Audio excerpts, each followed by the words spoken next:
C'était en France. Marine Le Pen, Éric Zemmour et Valérie Pécresse avaient rendez-vous avec la police ce mercredi.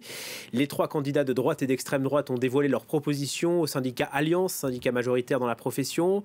Karim Akiki, vous avez suivi ces échanges, qu'en retenir? D'abord qu'il n'y avait que les candidats de droite, vous le disiez, Valérie Pécresse, Marine Le Pen, Éric Zemmour. Il y avait également Gérald Darmanin qui était invité, non pas en tant que ministre de l'Intérieur, mais en tant que représentant politique de La République En Marche. Les candidats ont décliné leurs propositions pour la police. En ce qui concerne la police, Fabien Van Elmerick, le patron du syndicat Alliance, m'a dit qu'en fait, ils ont pas invité Jean-Luc Mélenchon parce qu'ils considèrent qu'il est anti-policier notoire et qu'ils ont invité les candidats de gauche, mais tous auraient décliné.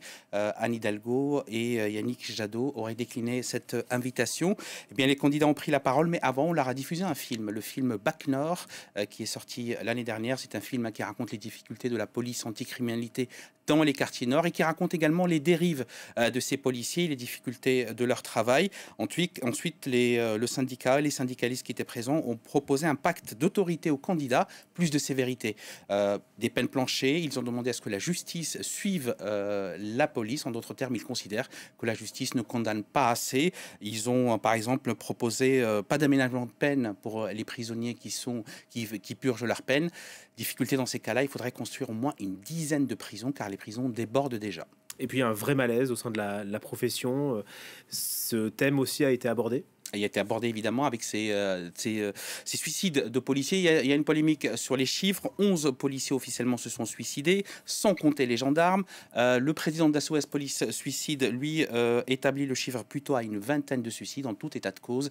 Ce week-end, il y a eu 2 cas assez importants qui ont marqué les esprits des policiers. Depuis le début de l'année, je vous le disais, c'est une hécatombe dans la police. Les policiers ont plutôt tendance à se suicider sur leur lieu de travail. Le dernier s'est défenestré du haut de son immeuble.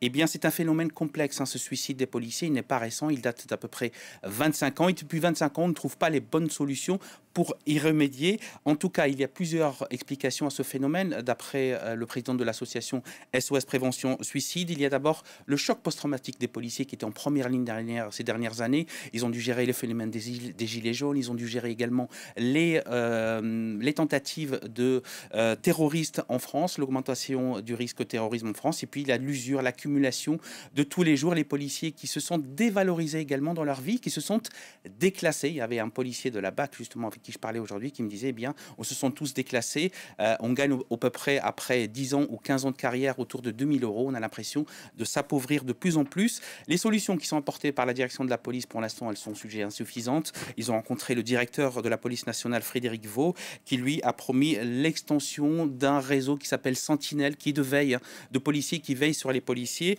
Le ministre de l'Intérieur, Gérald Darmanin, leur a proposé le recrutement d'une vingtaine de psychologues, insuffisant, disent les policiers et les syndicats, car ce qu'il faudrait, c'est d'abord plus de moyens, une meilleure prise en charge des policiers et de leur formation, car le plus souvent, les jeunes policiers sont envoyés, comme ils disent, au casse-pipe, c'est-à-dire en première ligne dans les endroits les plus difficiles, et ils demandent également, et c'est ce qu'ils ont demandé aux candidats, aux futurs peut-être président de la République, aux candidats en tout cas, une revalorisation ou en tout cas une meilleure prise en charge de leur travail. Merci.